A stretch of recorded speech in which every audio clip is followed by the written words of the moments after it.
everyone, welcome back to my YouTube channel. I am so glad that you're here to join me. It's a pleasure to be here again. Today I'll be talking on a topic that's really special to my heart, and it's on personal development. What is personal development? It's very simple and straightforward. Personal development is just improving on oneself based on a goal you have set for yourself over a period of time. There are different areas you can decide to develop in your life. It could be your spiritual, your physical health, your mental health. It could be financial. It could be anything, literally. If you want to move from a certain place you are in your life to another part of your life, you can set a goal for yourself and hit it. It's just simple as that. Don't let me bamboozle you with big words. So I have some notes that I'll be looking to from time to time, Now, the pandemic has made a lot of us to go reflect and look back on our lives and see areas where we need to grow, areas where we need to improve, areas where we didn't know that we had problems. I heard gist of couples who thought they were yummy buddies, and then COVID came, they had to stay together, and all what not happened, and they're like, wow, who is this person? I had people who had not seen their parents for ages. COVID happened, they now understood and they are now having good relationships with their families. Some parents didn't know their children, some children didn't know their parents, vice versa. So COVID brought everybody together. This is me pinpointing my own personal take from COVID. COVID made all of us stay at home, reflect and decide on what we want to improve and what we want to amend over a certain period of time. Now, for me personally, I became solidly infused into social media during this COVID period, and before COVID and during COVID, and I decided that I wanted to reduce my social media viewing by at least half. So I used to spend an average of 2 hours on either Instagram or Facebook combined and YouTube, 2 hours plus, depending on the time of day. So my goal was to reduce that by at least half. And how was I able to achieve that? First of all, I unfollowed a lot of people on my social media, which means my brain realized that there was no need to be going there because people were not there to follow, to check on, to do whatever it is I used to do. The following wasn't there, so there was no need for me to do that. So over a period of a month, I realized that my social media time reduced by half. If not, it was more than half. So now if I go on social media, I spend like an average of 10-15 minutes and I'm out. And that only happened because I decided to unfollow a lot of people. And I also made some sort of mental check in my brain to not go to the Explorer page, because that's another hole. You just be there before 5 hours or 4 hours have gone by and you're just on the Explorer page. Now, I also tried to develop and work on my skill, acquiring a new skill. So that was a very interesting thing that happened. I thought about it and randomly the opportunity came up. A friend of mine recommended me for a skill acquisition program, and I applied and I got in. It was free, and I was able to do that and acquire some solid level of skills that are right now in high demand. So I was able to, in this period, develop a new skill, reduce my addiction to social media. Yes, I was addicted to social media. Okay, my take is that we all have areas where we want to grow. Choose one area part time. You see, when I was trying to stop the social media addiction, I didn't go and say I want to lose 10 pounds in 1 week. I didn't say I want to go and learn how to cook 10 meals per time. I took one thing, and seriously, the act of focusing on one thing has really improved me. I'm going to do another video on that, so I'll go in depth. So what I'm just giving you like a summary. And please note, this is a disclaimer. I'm about to make a disclaimer. I am not a therapist. This is me just giving you my own experience. I am no way coming to you as an expert in this. This is just me sharing my own story of how I was able to overcome certain things in my life, to be a better person.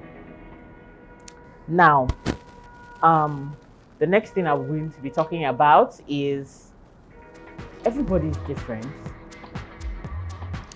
We all change at different times. Some people would put a goal before them, and in 1 week, they just have a way of hitting their goals. So you have to first know the kind of person you are, which is why I was speaking earlier before on one goal, one thing. What kind of person are you? You need to know yourself. I think one of the fantastic things about personal development is the first thing you need to do in all of it is to know what kind of person am I? Am I a person that can juggle 10 things together and then actualize it? All 10, no? Not that you juggle 10 and then you actualize 2.5 and then the remaining ones are hanging for like 5 years, 10 years, and then you don't actualize anything. If you are that kind of person, please choose one thing to do per time. Don't module up so many goals, right? So we are 2 months plus into the end of the year. What goal do you want to set for yourself? Please, let's not talk about, oh, I want to be able to post quality content on my social media.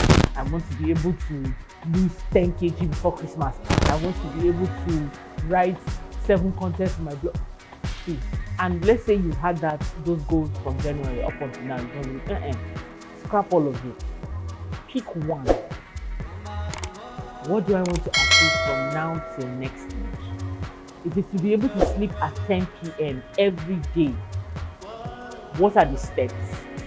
First of all, you have to, those are the phases of self-development, because self-development is a phase. So it's not like, now, this thing I told you guys about social media, it took me 6 months.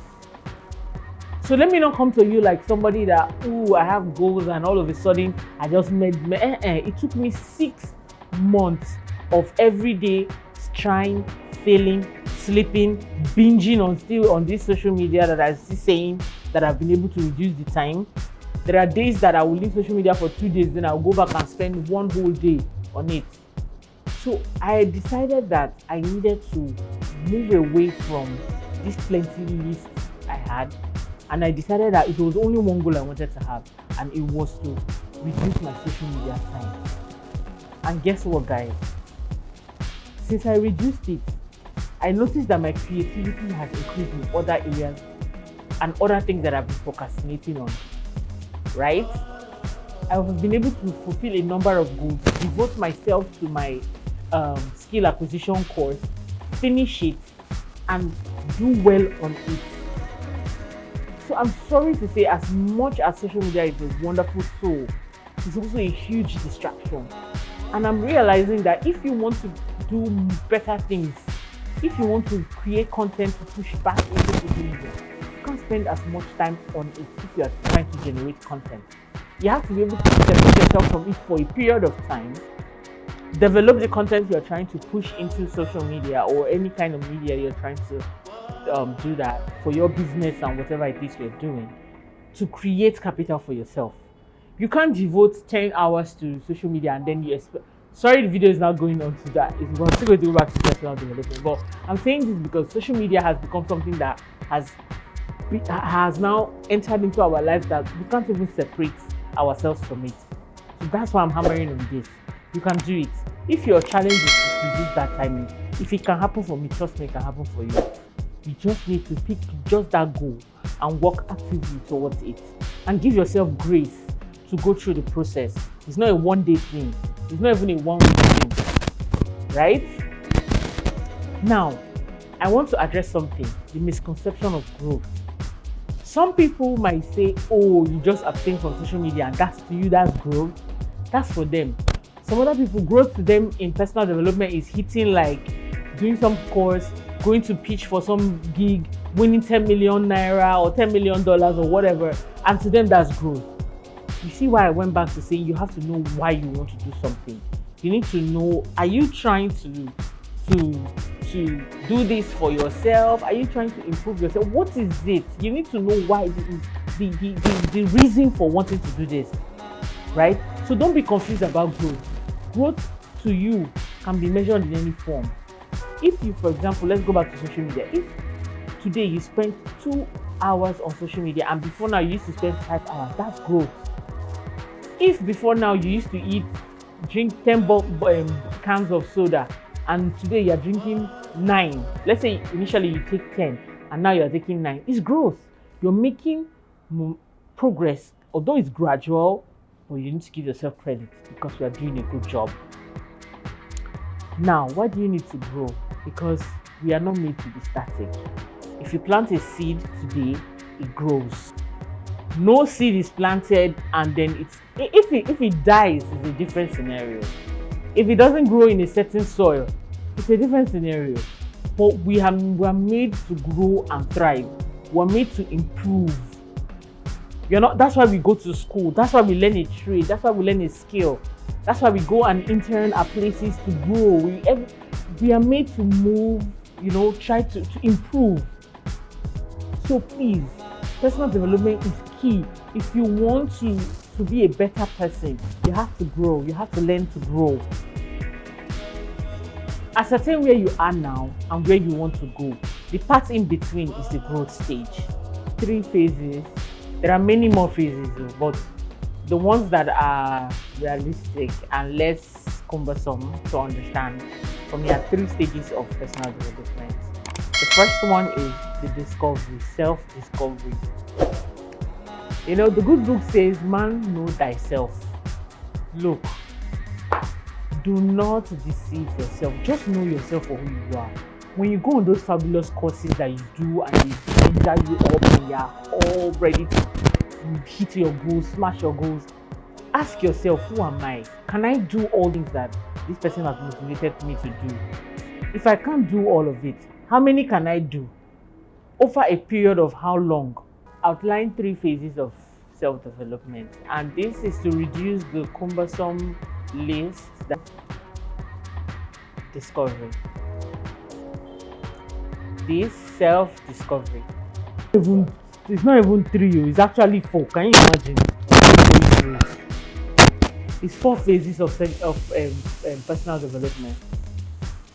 There are 4 stages that I have outlined as the stages for personal development.